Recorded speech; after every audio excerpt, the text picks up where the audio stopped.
Hello students, today we are going to discuss our fourth lecture related to this topic or this chapter, Rise of National Nero. In this chapter or in this lecture, we will discuss of third topic whose name is the idea of the age of revolution 1830 to 1848. So without wasting your time, let's start the video. Students इस lecture में हम लोग discuss करने वाले हैं हमारा third topic the age of revolution that means revolution का दौर रेवोल्यूशन का टाइम कहें जो कि 1830 टू 1848 के बीच में निकल गया। इस बीच में फ्रांस में कई ऐसे रेवोल्यूशंस निकल गए हैं जो कि कई देशों को उसके गोल्स उसके नेशनलिज्म तक पहुंचाने का भी काम कर गया। बात करते हैं स्टार्टिंग में तो फर्स्ट पैराग्राफ में बताया गया है कि जैसे जैसे कंजर्वेटिव रिजाइम्स अपनी पावर्स को कंसोलिडेट करना चाहते हैं, कह सकते हैं अपनी पावर्स को वापस लाना चाहते हैं, वापस पाना चाहते थे, उसके साथ साथ एक और सोच निकल के आई थी जो कि किनके द्वारा, तो बेसिकली वहाँ के पुअर और मिडिल क्लास लोगों के द्वारा। क्या था वो सोच? तो था लिबरलिज्म और नेशनलिज्म। दैट मींस ये देखने मिलता है कि ये दोनों सोच से लोग उन देशों में लोगों को ट्रेन कराए। इससे पहले हम लोग चार लेक्चर आपने देखा होगा, तो उस लेक्चर में हम लोग डील किया था क्या रेवोल्यूशनरीज के बारे में। वहाँ पे सबसे पहले बताया गया यूसिफ मैगजीन के बारे में जिन्होंने अलग अलग जगह पे जाके लोगों को ट्रेन किया, और उसमें भी बताया गया था कि दो उन्होंने के सीक्रेट सोसाइटी बनाई थी 1831 में। एक था यंग इटली और दूसरा था यंग यूरोप। अब बात करें तो वो आइडिया जो था लोगों तक फैल चुका था, अलग अलग देशों में फैल चुका था, और वो सब चाहते थे क्या हो कि लिबरलिज्म हो, लिबरलिज्म का मतलब फ्रीडम और नेशनलिज्म वाले sentiments to create a nation. आगे बात करते हैं, धीरे धीरे ये सेंटिमेंट कहीं ना कहीं फैलता चला गया, और इसी सेंटिमेंट्स के फैलने के कारण से जो यूरोप में अलग अलग रीजन्स में क्या शुरू हो गया, तो रेवोल्यूशन शुरू हो गया। इन सब के बाद ये देखने मिलता है कि इटालियन, जर्मन स्टेट्स वगैरह जो भी थे, हर एक इलाके में रेवोल्यूशन शुरुआत में देखा गया कि कई ऐसे स्टेट्स थे जैसे प्रोविंस ऑफ ऑटोमन एम्पायर, जैसे आयरलैंड हो गया, पोलैंड हो गया, यहाँ पे कुछ हद तक आज़ादी थी और वो आज़ादी पाए रखना चाहते थे। आगे बढ़ेंगे भी, यहाँ पे रेवोल्यूशन क्रिएट हुआ, लिबरल नेशनलिस्ट निकल गया। लिबरल नेशनलिस्ट में आपको बताया गया कौन सा, तो जो मिडिल क्लास पर्सन होते हैं वो अधिकांश लिबरल नेशनलिस्ट के रूप में देखने को मिलते हैं। उनका बेसिक सोच क्या होता है कि देश को तो आगे बढ़ाया जाए, साथ साथ अपनी आज़ादी और अपने राइट्स को भी पाया जाए। इसके अलावा ज़्यादातर लिबरल नेशनलिस्ट कौन से थे भाई? Educated middle class, educated middle class person. और उसमें कौन कौन से आते थे? तो बेसिकली देखने को मिलता है कि professors, school teachers, clerks, members of commercial middle classes, ये सब उसमें निकल गए थे। सबसे पहला अभी कब निकल गया, यानी कि सबसे पहला आउटब्रेक कब हुआ? तो फ्रांस में जुलाई 1830। अब हम जानते थे कि 1815 के बाद, वाटरलू के युद्ध के बाद, जब कंजर्वेटिव रिजाइम को फिर से रिस्टोर किया गया, तो फ्रांस में क्या था, बॉर्बन डायनेस्टी को रिस्टोर कर दिया गया था। लेकिन 1830 में जब ये रेवोल्यूशन निकल गया, इसको इसलिए जुलाई रेवोल्यूशन भी कहा जाता है।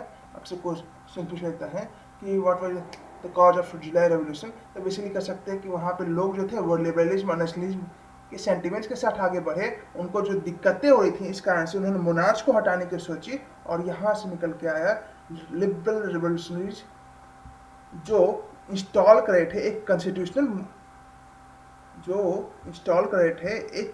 मोनार्ची की। किसके साथ? तो लुइस फिलिप के साथ। दैट मीन्स कहने को मिला कि राजा अभी भी है, तो राजा कौन है? तो लुइस फिलिप। और उनके साथ एक कंडीशन के साथ तय किया गया कि आप राजा रहिए, लेकिन हमको उससे कोई दिक्कत नहीं, हमें एक कॉन्स्टिट्यूशन चाहिए, ताकि उसके तहत अब फ्रांस चलेगा। इस बात को मान लिया गया। फ्रांस में कंजर्वेटिव रिजाइम्स को काफ़ी हद तक घाटा हुआ, और यहाँ पे देखने तक वहाँ की मोनार्ची जो है वो कहीं ना कहीं वीक होती चली गई। अब यहाँ पे एक काफ़ी हद तक फ्रेज कर सकते हैं, सिंपल वर्ड में कहें कि ड्यूक मेटरनिच ने एक फ्रेज दिया, when France sneezes the rest of the Europe catches cold. That means इसका मतलब हो गया कि जब फ्रांस को सर्दी लग रही थी तो इसके साथ साथ पूरा यूरोप भी कहीं ना कहीं ठंड से पीड़ित था। इसका मतलब ये हो गया कि जब फ्रांस में रेवोल्यूशन निकल के आया और फ्रांस के रेवोल्यूशन के बाद ही देश के अलग अलग जगह दैट मीन्स यूरोप में अलग अलग जगह पे रेवोल्यूशन निकल के आया और जुलाई रेवोल्यूशन एक स्पार्कल के रूप में निकल के आया। स्पार्कल मतलब एक चिंगारी के रूप में निकल के आए जो लोगों के जैसे 1789 में लोगों के अंदर एक प्रेरणा लग जगी कि हाँ फ्रांस आज़ाद हो सकता है तो हम क्यों नहीं। और इसी बार भी ये देखने वाला कि जब फ्रांस में कंजर्वेटिव सिस्टम को फिर से रिस्टोर करके एक कॉन्स्टिट्यूशनल मोनार्ची में कन्वर्ट किया जा सकता है तो हमारे यहाँ क्यों नहीं। इसके बाद ये देखने मिला कि सेम ब्रुसेल्स में एक रेवोल्यूशन क्रिएट हुआ। ब्रुसेल्स हम लोग जानते हैं बेल्जियम की राजधानी है और सिविक्स के फर्स्ट चैप्टर में पढ़ भी चुके हैं इसके बारे में। यहाँ पे बेल्जियम में रेवोल्यूशन हुआ बेसिकली ब्रुसेल्स में हुआ था और वो किससे आज़ाद हुआ था भाई, United kingdom of Netherlands. That means कर सकते हैं नीदरलैंड्स से वो आज़ाद हो गया बेल्जियम। दो देश में देखने को मिला, पहला कहाँ था तो यहाँ पे फ्रांस में कॉन्स्टिट्यूशन मोनार्ची है और दूसरा ये देखने को मिला क्या कि नीदरलैंड्स जो है उससे आज़ाद हो गए। कौन सा तो बेल्जियम। अब आगे क्या इवेंट्स देखने को मिलता है तो ग्रीक वॉर ऑफ इंडिपेंडेंस। यहाँ पे धीरे धीरे हम बताएं कि अलग अलग देशों में रेवोल्यूशन का दौर निकल के आया। उसी में से एक देश निकल के आता है ग्रीस। ग्रीस में ये देखने को मिला कि ये 15वीं शताब्दी से ही एक ऑटोमन एम्पायर के अंदर था। ऑटोमन एम्पायर बेसिकली एक मुस्लिम एम्पायर है और यहाँ पे वो देख रहे थे कि 15वीं शताब्दी से रहने के बाद भी हम काफ़ी हद तक डेवलप नहीं है। दूसरा वहाँ पे जो रेवोल्यूशनरी थी उन्होंने लोगों के अंदर नेशनलिज्म की भावना को जगाया कि हाँ आप यहाँ है, आपके देश आपकी संस्कृति दैट मीन्स कस्टम्स रिलीजन्स इन सब के साथ खिलवाड़ हो रहा है। किसी तरह से उनको अपनी तरफ प्रेरित किया और कहा कि आपको रेवोल्यूशन की ज़रूरत है। रेवोल्यूशन की ज़रूरत है तो उनको ट्रेंड किया कि रेवोल्यूशन कैसे क्रिएट होगा और ट्रेंड करने के बाद वहाँ पे देखने वाला ग्रीस में काफ़ी बड़े पैमाने पे यह रेवोल्यूशन देखने को मिल रहा था। 1821 में यह रेवोल्यूशन स्टार्ट हुआ, 1832 तक चला।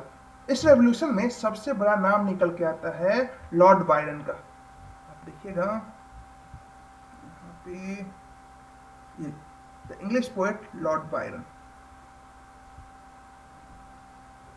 इनके अलावा कई लोग जो ग्रीस के सपोर्ट में थे, बेसिकली अधिकांशतः वेस्टर्न यूरोप का जितना ही भाग था वो ग्रीस के सपोर्ट में था कि उसको आज़ाद होना चाहिए।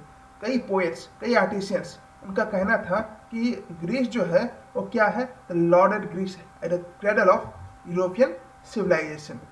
दैट मीन्स कर सकते हैं कि उन्होंने कई पोएट्स आर्टिस्ट के द्वारा माना गया कि ग्रीस जो है वो यूरोपियन सिविलाइजेशन का क्या है, द क्रेडल है। क्रेडल मतलब कि पालना। अगर कहीं से देखा जाए तो यूरोपियन सिविलाइजेशन की शुरुआत कहीं से हुई है तो कहाँ से है भाई, तो ग्रीस से है। तो इसी कारण से लोग इसके लिए भी चिंतित थे कि वह एक मुस्लिम एम्पायर के अंदर है तो उसे आज़ाद होना चाहिए। लॉर्ड बायरन पहले उनके लिए फंड इकट्ठा करने लगे। फंड इकट्ठा करने के बाद वो खुद वॉर में कूद गए और अंत में वो एक बुखार के कारण 1824 में मारे गए। बेसिकली निमोनिया बुखार था जिस कारण से उसकी मृत्यु हुई थी। इसके अलावा ये देखने मिलता है कि आखिरकार जब देश आजाद हुआ तो एक ट्रीटी साइन हुआ। उस ट्रीटी के नाम है ट्रीटी ऑफ कॉन्स्टेंटिनोपल, जो कि 1832 में हुआ और जिसके तहत ग्रीस जो है एक इंडिपेंडेंट नेशन के रूप में निकल के आया। अब next point is the romantic imagination and national feeling. अब लोग को याद हो गया रोमांटिक का मतलब क्या हो गया भाई। इसमें अभी हम नेशनलिज्म पढ़ रहे थे, नेशनल फीलिंग पढ़ रहे थे, तो रोमांटिक इमेजिनेशन कैसे आ गया और उसका नेशनल फीलिंग से क्या लेना देना है। तो बेसिकली देश में हर एक व्यक्ति पढ़ा लिखा नहीं होता, हर एक व्यक्ति के पास उतना सोच नहीं होता है कि वो समझ जाए कि हाँ देश आज़ाद होना जरूरी है, देश की आज़ादी में हमको क्या मिलेगा क्या तो इसको क्या मिलेगा। लेकिन रिलीजन, लेकिन आर्ट, लेकिन लैंग्वेज, कुछ ऐसी चीज़ें होती है जो अनपढ़ बच्चा या अनपढ़ व्यक्ति भी समझता है। सपोज करो कि हम लोग हिंदी बोलते हैं, कल से बोला जाए कि अगर जो हिंदी बोलेगा उसको बैन लगा दिया, उसको सजा दी जाएगी, तो क्या होगा, आपके अंदर एक गुस्सा तो आएगा कि मेरे इतने पुराने कस्टम को आपने छीन लिया, मेरे इतने ने पुराने लैंग्वेज को आपने छीन लिया, मेरे कल्चर्स को छीन लिया, तो कहीं ना कहीं गुस्सा आएगा और आप चाहेंगे कि इस बैन को खत्म किया जाए। और ये बैन खत्म होना उन अनपढ़ लोगों के लिए होगा क्या कि हम लैंग्वेज के ऊपर जो बैन था उसको खत्म कर लिए, और जो पढ़े लिखे लोग थे वो देखेंगे कि हम जो ये प्रोटेस्ट था उसके थ्रू नेशनलिज्म को लेके आए, दैट मीन्स हमारे नेशनल फीलिंग को लेकर आए। तो यहाँ पे दो अलग अलग चीजें होती है। नेशनल फीलिंग किन के लिए? तो पढ़े लिखे लोगों के लिए, उनके लिए साइंस की तरफ से, उनके लिए रीजन्स के कारण, अलग अलग वेरियस रीजन हो सकते हैं, साइंटिफिक रीजन हो सकते हैं, इकोनॉमिकल रीजन हो सकते हैं। तो उन सब के कारण से अगर नेशनलिज्म आती है तो उस फीलिंग को नेशनलिज्म के अंदर रखा गया। लेकिन अगर नेशनलिज्म गरीबों के अंदर, अनपढ़ लोगों के अंदर कैसे उत्पन्न किया है, तो उसके लिए रोमांटिक इमेजिनेशन आया, इसको रोमांटिसिज्म भी कहा गया। अब यहाँ पे बात करते हैं तो बेसिकली देखने मिलता है कि ये डेवलपमेंट ऑफ नेशनलिस्ट सिर्फ टेरिटोरियल एक्सपेंशन से नहीं आएगा या जंग से नहीं आएगा। कई बार लिखा गया है कि तलवार से ज्यादा धारदार अगर कुछ होता है तो कलम होता है, और यहाँ पे काम भी किया। तो लोगों को प्रेरित करने के लिए वर्ड्स की जरूरत नहीं होती है, लोगों को प्रेरित करने के लिए कलम से लिखी हुई लिखावट की जरूरत होती है, और यहाँ पे वही काम निकल गया है। आर्ट और poetry, national art and poetry, stories, musics, ये सारे जो है वो कहीं ना कहीं लोगों को एक साथ जोड़ने का काम करते हैं, उनकी नेशनल फीलिंग्स को एकत्रित करने का काम कर रहे थे। और इस तरह से ये देखने को मिला कि लोग जो है नेशनल फीलिंग्स के साथ जुड़ रहे थे। जैसे मान के चलते रोमांटिसिज्म की बात करते हैं, तो यहाँ पे जो ये कल्चरल मूवमेंट निकल गया, कल्चरल मूवमेंट का मतलब ये हो गया कि नेशनल सेंटिमेंट्स तो था, सब चाहते थे कि यार हम राजा के प्रति अपना क्या कहते हैं उसको, फेथ रखें। लेकिन यहाँ पे कहीं ना कहीं ये भी था कि राजा अगर मेरी ग्लोरी को छीन रहा है, राजा अगर मैं कहीं ना कहीं देखा जाए तो मेरे लैंग्वेज, मेरे डायलेक्ट्स में, मेरी जो वर्निकुलर लैंग्वेज है उनके साथ छेड़छाड़ कर रहा है, तो कहीं ना कहीं ये मेरे खिलाफ जा रहा है। जब राजा मेरे खिलाफ जा रहा है तो हमको भी जाना चाहिए। तो और यही चीज जो उनके द्वारा साइंस और रीजन्स के द्वारा समझाया गया, कई पोएट्स, कई लोगों ने अपने आर्ट कल्चर के थ्रू समझाने की कोशिश की, और इस तरह से ये देखने को मिला कि ये अनपढ़ लोगों या गरीब लोगों के लिए ग्लोरिफिकेशन की समझ निकल के आई। दैट मीन्स अपना जो गर्व करने वाली बात थी, दैट मीन्स अगर ये लैंग्वेज है, ये डायलेक्ट्स है, ये पर्टिकुलर थिंग्स है, ये रिलीजन्स हो गए, ये मेरे एथिक्स हो गए, अगर इससे रिलेटेड कोई फीलिंग्स निकल के आते हैं, कोई इमोशंस निकल के आते हैं, और उसके खिलाफ अगर कोई कंट्री जा रहा है, कोई देश जा रहा है, तो वहाँ के लोग उसके खिलाफ हो जाते थे। और यही चीज़ तो नेशनलिज्म था। लेकिन उसको अगर रीजन्स के थ्रू समझाते तो लोग समझते नहीं। तो यहाँ पे रोमांटिसिज्म भी एक बहुत बड़ा इंपॉर्टेंट फैक्टर्स निकल के आता है। इन सब के अलावा यहाँ पे ये भी देखने को मिला, कई ऐसे लोग थे जो बड़े पैमाने पे लोगों को अपने आर्ट्स के थ्रू, अपने लैंग्वेज के थ्रू समझाने की कोशिश की, क्योंकि सब लोग पढ़े लिखे नहीं थे, और ना बुक्स थी, ना इतना प्रिंटेड फॉर्म था कि लोगों तक पहुँचाया जा सके। आज के मुकाबले तो बहुत कम था कि लोग, अगर आज होता है क्या, पम्पलेट लेके चले गए, लोग पढ़ लिए और समझ जाएंगे। लेकिन उस समय सब तक अपनी बातों को पहुंचाने के लिए एक जरिया खोजना पड़ता था, और यहाँ ऐसा ही जरिया लेकर आए। एक कई रोमांटिसिज्म का नाम है, लेकिन यहाँ पे एक नाम निकल गया था, German philosopher Johann Gottfried Herder. इन्होंने जर्मन कल्चर को क्लेम किया। उन्होंने कहा कि जो यहाँ पे जो साधारण लोग हैं उनको डैशवर्ड कहा जाता था, और वो एक दूसरे से जुड़े हुए कैसे, लोकल गीतों के कारण, फॉक सॉन्ग्स के कारण, फॉक पोएट्रीज के कारण, फॉक डांसेस के कारण, और ट्रू स्पिरिट, ये देश की सही आत्मा है। अगर देश बनता है, अगर देश को फिर से रिकलेक्ट करना है, रिकॉर्ड, फिर से नेशन बिल्ड करना है, तो इनको रिकलेक्ट करना होगा, रिकॉर्डिंग इनके रखने होंगे, ताकि हमारा जो कल्चर है वो बचा रहे, कि आज़ादी के बाद भी हम अपने कल्चर्स को बचाए रख सकें। और इन सब चीज़ों से ये देखने को मिलेगा कि नेशन बिल्डिंग का नया जरिया निकल के आएगा। इन सब के अलावा ये भी जोड़ दिया गया कि वर्निकुलर लैंग्वेज जो है, जो पुरानी भाषाएं हैं, दैट मीन्स कई अलग डायलेक्ट्स थे, कई अलग लैंग्वेज थे जो वहाँ पे बोले जाते थे, वो भी एक बहुत बड़ा जरिया। लोग कहते थे यार पुराने समय में हम ये भाषा बोला करते, ऐसे रहा करते थे, लोग बताया गया पुराने समय में आप आज़ाद भी थे, आज वो आज़ादी कहाँ है। दैट मीन्स इन सब चीज़ों से लोगों को समझ आया कि हाँ, आज़ादी एक बहुत बड़ा जरिया है जिससे हम अपने कस्टम्स, अपने रिलीजन्स, अपने लैंग्वेज को एक जिंदा रख सकते हैं। और इन सब चीजों के कारण से कहा गया कि हमें आजादी चाहिए। तो अपने एंशिएंट स्पिरिट को फोकलोर दैट मीन्स करते पुरानी कहानियों के थ्रू बताया गया। इन सब के अलावा पुरानी कहानी में तो उस देश के वीरों के बारे में बताया गया, किस तरह से उन्होंने प्रोटेस्ट किया और इस तरह से लोगों के अंदर कहीं ना कहीं ये प्रोटेस्ट करने का मन जागा। और ये देखने को मिला कि लोग फिर सरकार या जो भी लोग उन पर इम्पोज कर रहे थे, जो भी लोग उन पर काफ़ी हद तक बैन डाल रहे थे किसी अलग अलग फॉर्म का, तो उनके खिलाफ जाना शुरू हो गए। इन सब के अलावा बेसिकली ये चाहते थे कि वो किसी तरह के अंदर गुलाम न रहे। ऐसा ही कुछ देखने को मिला कि मॉडर्न नेशनलिस्ट मैसेज जो है वो धीरे धीरे इस मामले में मोस्टली इलिटरेट लोगों तक पहुंच गया। लिटरेट है सही है, लेकिन लिटरेट नंबर में कम थे और इलिटरेट नंबर में ज़्यादा थे, इसलिए इलिटरेट लोगों तक ही मेरी बात पहुंचनी जरूरी थी। जब तक किसी प्रोटेस्ट में पॉपुलेशन ही इकट्ठा नहीं होगा और प्रोटेस्ट कभी भी स्ट्रांग नहीं निकल सकता। इसलिए पॉपुलेशन के लिए हमें चाहिए क्या कि देश का गरीब तबका भी मेरे साथ हो। दैट मीन्स वो अनपढ़ लोग भी साथ आए, और साथ आने का मतलब हो गया कि पूरे मन के साथ आए। इन सब के अलावा ये देखने होता है पोलैंड जो हो गया वो 18th सेंचुरी के एंड तक बेसिकली बट चुका था, पार्टीशन हो चुका था उसके अलग अलग, और बेसिकली रशिया, प्रूसिया, ऑस्ट्रिया इन सब में बच चुका था। पोलैंड ज़्यादा समय तक अपने आप को आज़ाद नहीं रख सकता, और इसी कारण से ये देखने को वहाँ की जो लैंग्वेज थी, कस्टम्स थी, ये भी कहीं ना कहीं बच चुके थे, ये भी कहीं ना कहीं गुम होती नजर आई थी। इन सब के अलावा वहाँ पे एक नाम निकल के आता है कैरोल कर्पिंस्की। इन्होंने वहाँ के लिए एक स्ट्रगल किया। बेसिकली ये एक आर्टिस्ट है और वहाँ पे ओपेरास किया करते थे। ओपेरा बेसिकली कर सकते हैं एक स्टेज शो हुआ करता था जिसमें डांस और एक्टिंग दोनों मिक्स हुआ करता, डांस एक्टिंग म्यूजिक सब हुआ करता था। और वहाँ पे वो पुराने पोलैंड की फॉक डांसेस को, फॉक म्यूजिक्स को बजाया करते थे और लोगों को उसके प्रति प्रेरित किया करते, ये मेरी म्यूजिक है, ये मेरा डांस है और हम इससे बने हुए, ना कि ये मॉडर्न म्यूजिक से। इन सब के अलावा ये देखने मिलता है कि उन्होंने नेशनलिस्ट सिंबल्स को काफ़ी हद तक बढ़ावा दिया, और जैसे पोलनाइज हो गया, माजोर्का हो गया, ये सब कुछ पुराने डांस फॉर्म्स थे, कुछ नेशनल सिंबल्स थे जो कि लोगों तक पहुंचाने का काम किया और लोगों को प्रेरित करने का काम किया उन्होंने।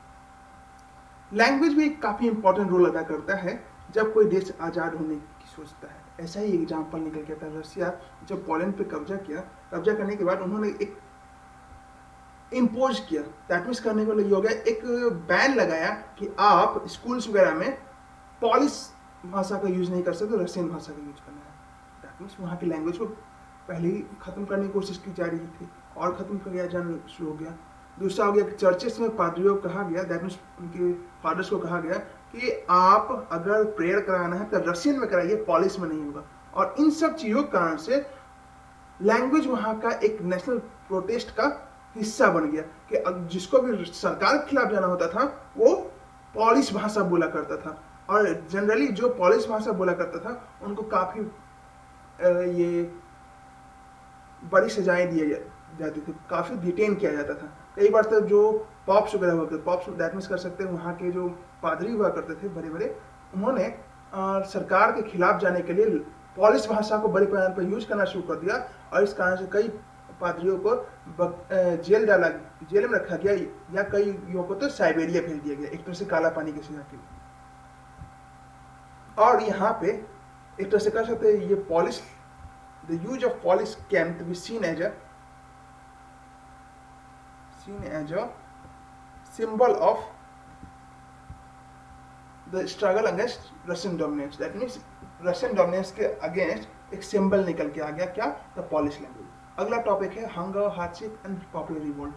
That means भूख, काली मेहनत और एक पॉपुलर रिवोल्ट। अब यहाँ पे 1830s तक आते आते यूरोप में काफ़ी हद तक इकोनॉमिक डिप्रेशन फिर से देखने को मिला, और वहाँ पे इकोनॉमिक हार्डशिप निकल के आया। अब लोगों की कमाई नहीं हो रही थी, लोग अपने आप को सस्टेन नहीं कर पा रहे थे, और इसी कारण से 19th सेंचुरी के फर्स्ट हाफ में ही एक इनॉर्मस इंक्रीज भी देखने को मिला पॉपुलेशन का। जनसंख्या यूरोप में बढ़ती चली गई। अधिकांश ऐसे देश थे जहाँ पे जॉब सीकर्स की संख्या काफी हद तक बढ़ती चली गई और इस कारण से एम्प्लॉयमेंट जो है अनएम्प्लॉयमेंट में बदलता चला गया। पॉपुलेशन जो था, जो गाँव में रहा करता था, भाई महंगाई इतना बढ़ती चली गई कि लोग खेती पे डिपेंडेंट ना होके शहरों में चले आए कि कुछ काम मिलेगा यहाँ पे किसी तरह से, और इसी कारण से शहर जो है ओवर क्राउडेड होने शुरू हो गया और लोगों को स्लम्स में रहना पड़ गया। इन सब के अलावा जो शहर में छोटे मोटे व्यापार किया करते थे, उनको भी काफी हद तक स्टिफ कंपटीशन देखने को मिला। जैसे स्मॉल प्रोड्यूसर्स यहाँ पे देखने मिलता है, small producer in towns were often faced with stiff competition from imports of the cheap machine made goods from England where industrialisation was more advanced than on the continent. That means करने को मिला कि small producer को अक्सर काफी हद तक stiff competition face करना, यानी काफी हद तक मुकाबला करना पड़ता था इंपोर्टर्स से, जो कि सस्ते सामान इंग्लैंड से ले आया करते थे। इंडस्ट्रियलाइजेशन वहाँ पे पूरे कंटिनेंट में सबसे ज़्यादा इंडस्ट्रियलाइजेशन इंग्लैंड में देखने को मिलता था और वहाँ पे सस्ता सामान आ जाने के कारण से लोगों को यहाँ पे दिक्कतें महसूस होती थी। इसके अलावा कई ऐसे बेसिकली टेक्सटाइल प्रोडक्शन जो था वह काफ़ी हद तक ज़्यादा हुआ करता था और उसमें भी मेनली ये घरों में या छोटे छोटे वर्कशॉप में बना करता था। इसमें कुछ मशीनें यूज हुआ करती थी और इस कारण से ये देखना, Europe where the aristocracy still enjoyed power, peasants struggle under the burden of feudal dues and obligation.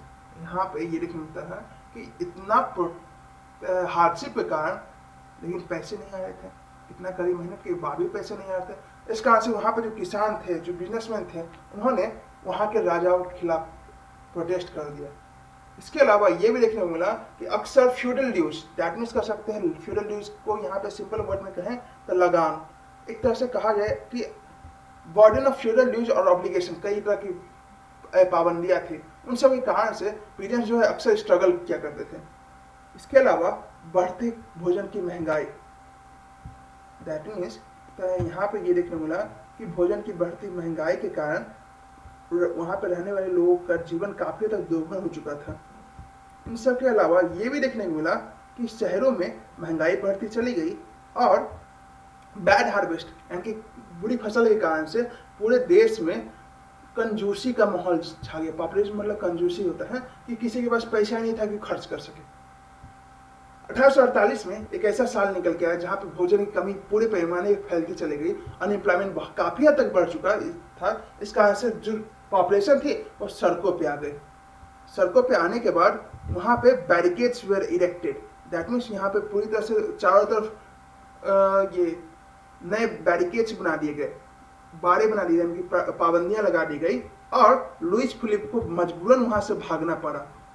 जो वहाँ के राजा थे उनको मजबूरन वहाँ से भागना पड़ा और इसके कारण से ये देखने को मिला कि एक नए नेशनल असेंबली की शुरुआत हुई जहाँ पे लोगों को क्या मिला, तो सफ्रेज मिला, यूनिवर्सल मेल सफ्रेज इसको कहते हैं। यूनिवर्सल मेल सफ्रेज का मतलब हो गया कि हर एक व्यक्ति जो भी वहाँ पे 21 साल या उससे ऊपर था उसको राइट टू वर्क, और दूसरा हो गया कि भाई आपको वोट देने का अधिकार मिला। एक और प्रोटेस्ट निकल के आता है 1845 में सिलीसिया की विवर्स के कारण।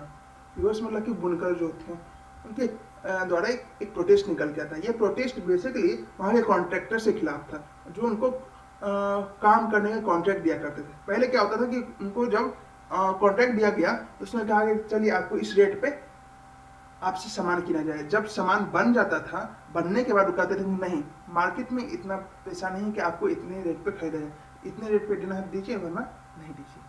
तो इससे क्या होता था कि उनको नुकसान होगा। अब नहीं बचेंगे तो उनका तो पैसा लगा हुआ है, वो तो पैसा किसी तरह से जिनसे लिए उनको लौटाना है। तो इस कारण से यहाँ पे कॉन्ट्रैक्टर्स फायदा उठा लेते थे और वो जो व्यूवर्स थे उनको काफी हद तक नुकसान हुआ करता था। यहाँ पे एक जर्नलिस्ट है विल्हेम वुल्फ, उन्होंने इस चीज को अपने एक आर्टिकल में पब्लिश किया था और उसी आर्टिकल का एक छोटा सा भाग यहाँ पे है। सिलीसिया के एक छोटे से गांव में जो कि तकरीबन 18,000 इनहेबिटेंट्स यानी कि 18,000 लोग वहां पर रहा करते थे, वहां पे ये देखने को मिला कि काफी हद तक लोग जो थे वो घटते प्राइजेस से काफी हद तक तंग आ चुके थे। और इससे ये देखने को मिला कि वो एक दिन ऐसा हुआ कि वे लोग सड़कों पे आ गए। 4 जून का दिन था, 2 बजे का समय चल रहा था, दोपहर के 2 बजे, और बड़े पैमाने पे व्यूअर्स जो है वो सड़कों पे आ गए। सड़कों पे आने के बाद ये देखने को मिला कि उन्होंने पेरिस की तरफ, मैंशन की तरफ मार्च करना शुरू कर दिया और कॉन्ट्रैक्टर्स से हाई वेक्स की डिमांड की। जब उन्हें अच्छे से ट्रीट नहीं किया गया तो उन्होंने ये चेतावनी बड़े पैमाने पे देनी शुरू कर दी। उनका एक ग्रुप जो है वो फोर्सफुली घर में घुस गया और वहां पे उनके महंगे विंडोज को तोड़ना शुरू कर दिया, पैंस को, बर्तनों को तोड़ना शुरू कर दिया, फर्नीचर्स को तोड़ना शुरू कर दिया, उनके छतों को तोड़ना शुरू कर दिया। और इन सब को देखते हुए कि वो कॉन्ट्रैक्टर्स अपने फैमिली के साथ वहां से भाग गए। उनके स्टोर हाउस में जाके उन्होंने जो भी सप्लाई ऑफ क्लॉथ था उनको प्लंडर, इधर उधर छितरा दिया, जलाने का काम किया गया, फाड़ दिया गया। और कॉन्ट्रैक्टर जो अपने फैमिली के साथ भाग गए, पास के गांव में गए, लेकिन वहां पे किसी ने शेल्टर नहीं किया। अगले 24 घंटे बाद जब वो वहां पे लौटते हैं तो आर्मी के साथ लौटते हैं और यहाँ पे फिर से प्रोटेस्ट होता है और इस प्रोटेस्ट में तकरीबन 11 लोग मारे जाते हैं। तो यहाँ पे इसका मतलब ये हो गया कि बेसिकली देखने को मिलता है कि उनकी कोई गलती नहीं थी, वो सिर्फ अपने अधिकार को मांग रहे थे। लेकिन फिर भी यहाँ पे ये देखने को मिला क्योंकि मोनाश था और इसमें आर्मी जो है राजा के अंदर थे और राजा पूरी तरह से कैपिटलिज्म के अंदर थे, दैट मींस कर सकते वादियों के अंदर था, और इसी कारण से वहां पे गरीबों का कोई हक नहीं था। तो नेक्स्ट टॉपिक है आपका 1848 द रेवोल्यूशन ऑफ लिबरल्स, यानी कि लिबरल्स का रेवोल्यूशन। जो भी लिबरल, जो आजाद सोच के, आजाद ख्यालों के लोग थे, उनके द्वारा जो रेवोल्यूशन क्रिएट किया गया 1848 में, उसके बारे में हम लोग पढ़ेंगे। बेसिकली ये देखने मिलता है कि जैसे जैसे यूरोप में ये रेवोल्यूशन गरीबों तक पहुंच रहा था, अनएम्प्लॉयड लोग इसके साथ जुड़ते चले जा रहे थे। वैसे लोग जो स्टार्विंग पीजेंट्स थे, दैट मींस ऐसे लोग जो भूख के कारण इधर उधर गुजर रहे थे, ऐसे वर्कर्स जो यूरोपियन कंट्रीज में अलग अलग सालों से अनएम्प्लॉयड पड़े हुए थे, ऐसे वर्कर्स जो चाहते थे कि हमें अपना घर, अपनी आज़ादी मिले, अपना उचित तरीके से वेक्स मिले, वो उनके लिए 1848 एक ऐसा साल निकल के आया जो उन सबको अपने मन की करने की आज़ादी दी। अब यहाँ बात करते हैं, ये रेवोल्यूशन जो था वो बेसिकली एजुकेटेड मिडिल क्लास के द्वारा लीड किया गया। लेकिन ऐसा नहीं था कि सिर्फ एजुकेटेड मिडिल क्लास ही थे, गरीब, अनएम्प्लॉयड, स्टार्विंग पीजेंट सब उनके साथ थे। इन सब के अलावा ये जो रिवॉल्ट हुआ वो फरवरी में देखने को मिलता, 1848 में ये फरवरी में देखने को मिला। इन सब के अलावा अगर बाद में देखा जाए तो ये बेसिकली था क्या था, एब्डिकेशन ऑफ मोनार्ची, यानी मोनार्ची को खत्म करना, मोनार्ची को उखाड़ फेंकने का एक रेवोल्यूशन था। और यूनिवर्सल मेल सफरेज, इससे पहले हम लोगों ने डिस्कस किया था। यूनिवर्सल मेल सफरेज क्या हुआ कि हर एक व्यक्ति जो 21 साल से ऊपर का है सबको वोट देने का हक मिला। इसमें वो वाली चीज नहीं थी कि जो 1789 के बाद हुआ था कि आपके पास प्रॉपर्टी है तभी वोट देने का हक मिलेगा। सब, अगर आप देश के नागरिक हैं, मेल हैं, आपको वोट देने का हक है। मिनिमम एज क्राइटेरिया को अगर आप फुलफिल कर पा रहे हैं। इन सब के अलावा ये देखने को मिला कि ये चीज इंडिपेंडेंट नेशंस का आइडिया जो था वो धीरे धीरे अलग अलग स्टेट्स में फैलता चला गया। अभी भी कई ऐसे देश थे जैसे Germany, Italy, Poland, Austro Hungarian empire के कई लोग जो थे वो आजाद नहीं थे, अभी भी गुलाम थे। जो भी पुरुष और महिलाएं थी जो लिबरल मिडिल क्लास से आती थी, उनकी डिमांड थी कि एक कॉन्स्टिट्यूशनलिज्म और नेशनल यूनिफिकेशन की बात करें। कॉन्स्टिट्यूशनलिज्म का मतलब ये हो गया कि एक संवैधानिक रूप से नेशनल यूनिफिकेशन यानी कि राष्ट्रीय एकीकरण की बात की जाए। अब यहाँ पे उन्होंने ये एडवांटेज लेना शुरू किया। उनका मानना था कि भाई हमें एक डिमांड चाहिए, हमें एक नेशनल स्टेट चाहिए, एक पार्लियामेंट्री प्रिंसिपल्स के साथ। दैट मींस हमें एक पार्लियामेंट बनाना है, नेशनल स्टेट बनाना है जिसमें चुने हुए इलेक्टेड लीडर्स निकल के आए जो कि देश में एक डेमोक्रेटिक इंस्टीट्यूशन को चलाने का काम करें।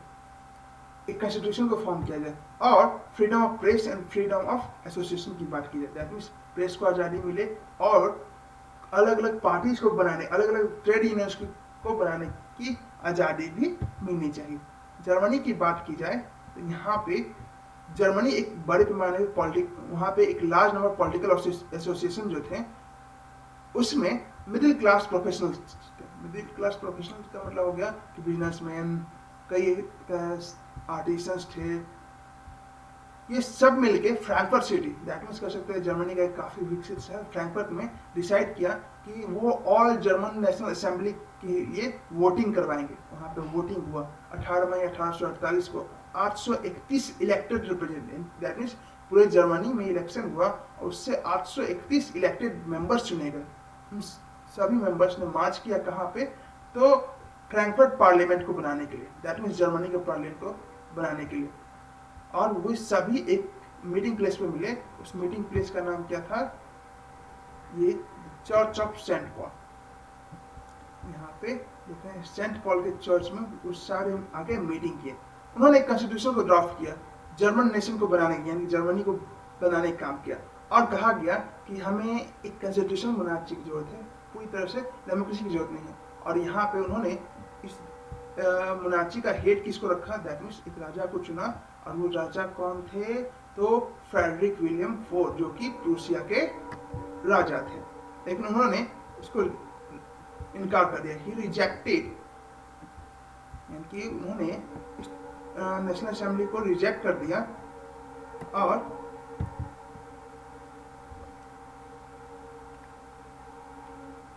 नेशनल असेंबली को रिजेक्ट करके यहाँ पे ये देखने मिला कि वो वापस चले गए एरिस्टोक्रेसी के बाद, अलग अलग मुनाज के पास चले गए इस इलेक्टेड असेंबली का अपोज करने के लिए।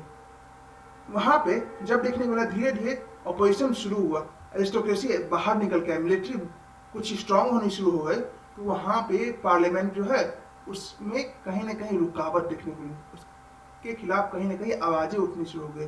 पार्लियामेंट जो है बेसिकली उसमें डोमिनेंट मिडिल क्लास लोग थे, वो वहाँ के वर्कर्स, आर्टिसंस, इन सब की डिमांड्स को, उन सब की जो सपोर्ट था वो खोते जा रहे थे। कारण क्या था कि जो शुरुआत में उन्होंने बातें रखी वो पूरा नहीं कर पा रहे थे।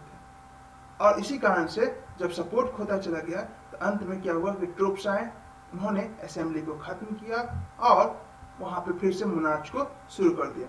और इसी तरह से ये देखने को मिला कि जो एक्सटेंडिंग पॉलिटिकल राइट्स थे, अब यहाँ तक हो गया, मोनार्च को खत्म कर दिया गया। लेकिन यहाँ पे एक छोटा सा पॉइंट दिया है फेमिनिज्म के बारे में। सारे चीज हुआ, सब रेवोल्यूशन में महिलाओं का हक होना चाहिए था, लेकिन कहीं पे महिलाओं को तवज्जो नहीं दी गई। दैट मीन्स ये देखने को मिला कि 1789 में भी हुआ, महिलाओं को मिलना चाहिए था, हक नहीं मिला।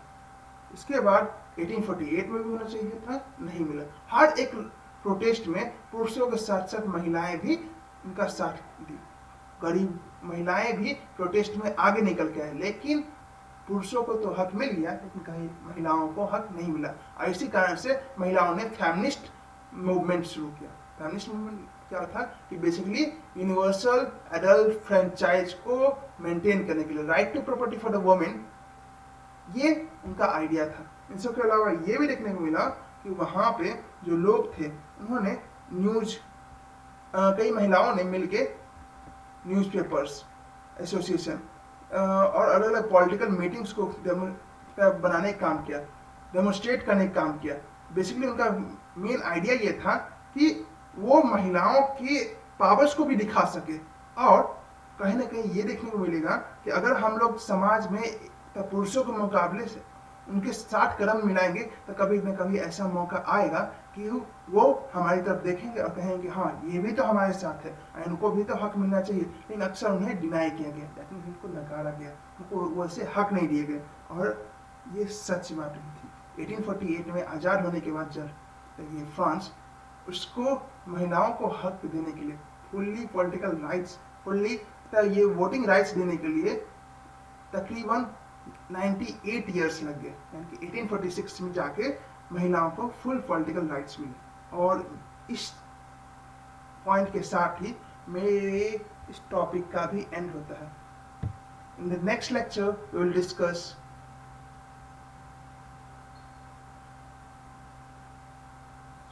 एक छोटा सा पॉइंट और है इसमें, यहाँ पे ये देखने को मिलता है कि ये सफेज राइट मूवमेंट जो है वो चर्च में, जैसे सेंट पॉल चर्च की बात करें तो वहाँ पे महिलाओं को आने का हक मिला, लेकिन सिर्फ गैलरी में बैठने का, गैलरी दैट मीन्स ऊपर से देखने का, उनको कुछ कहने का कोई हक नहीं था। वही चीज यहाँ पे भी है कि लिबरल मूवमेंट्स में 1848 में ऑर्डर ऑर्डर को जब रीस्टोर किया गया, मोनार्च को फिर से खत्म किया गया, तो यहाँ पे हम मोनार्च को खत्म किया गया ये फ्रांस में। लेकिन जर्मनी में क्या हुआ कि 1848 में ये जो मूवमेंट था वहाँ पे सपोर्ट खोने के बाद जर्मन नेशनल असेंबली फिर से ऑल्ड ऑर्डर निकल के आता है। ऑल्ड ऑर्डर दैट मीन्स कर सकते हैं जर्मनी में फिर से पुरानी सरकार निकल के आती है, पुराना मोनार्च इस्टेब्लिश होता है। और वहाँ पे ये देखने को मिला क्या कि जो पहले कंजर्वेटिव रिजाइम्स थी, जो पहले प्रूसियन सरकार थी, प्रूसियन गवर्नमेंट्स थी, वही वापस निकल के आती। दैट मीन्स वहाँ पे फिर से ये फ्रेडरिक विलियम फोर जो है वो वहाँ पे राजा बनते हैं। इसके अलावा वहाँ पे एक चीज और देखने को मिलता है, जो सर्वडम था पहले, सर्वडम मतलब कर सकते स्लैवरी जो था वो 1815 से पहले बैन कर दिया गया था नेपोलियन के समय। लेकिन 1815 के बाद जब कंजर्वेटिव रिजाइम फिर से लौटा तो वहाँ पे ये देखने को मिला कि उसको फिर से चालू किया गया, और वहाँ पे ये चीज काफी हद तक गलत था और ये काफी लंबे समय तक चला। आखिरकार Habsburg rulers granted more autonomy the Hungarian 1863 यानी कि देखने को मिला कि ये Habsburg डोमिनेशन में भी रशिया वगैरह में भी देखने को मिला Habsburg रूलर जो है काफी हद तक इसको सपोर्ट किया करते थे, और हंगरी में भी काफी हद तक उसको ऑटोनॉमी हंगरी कर सकते हैं। 1867 में जाके Habsburg एम्पायर ने हंगरी को ऑटोनॉमी दे दी, स्वायत्तता। स्वायत्तता मतलब ये हो गया कि वह अपने हिसाब से राज कर सकती है। ये इस टॉपिक का लास्ट पॉइंट था। So if you have any doubts then comment on the comment box. So let's end the video, and in the next video we'll discuss the making of Germany and Italy. It is the main and also the important topic of our lecture. So tune in us in the next video. Okay, bye.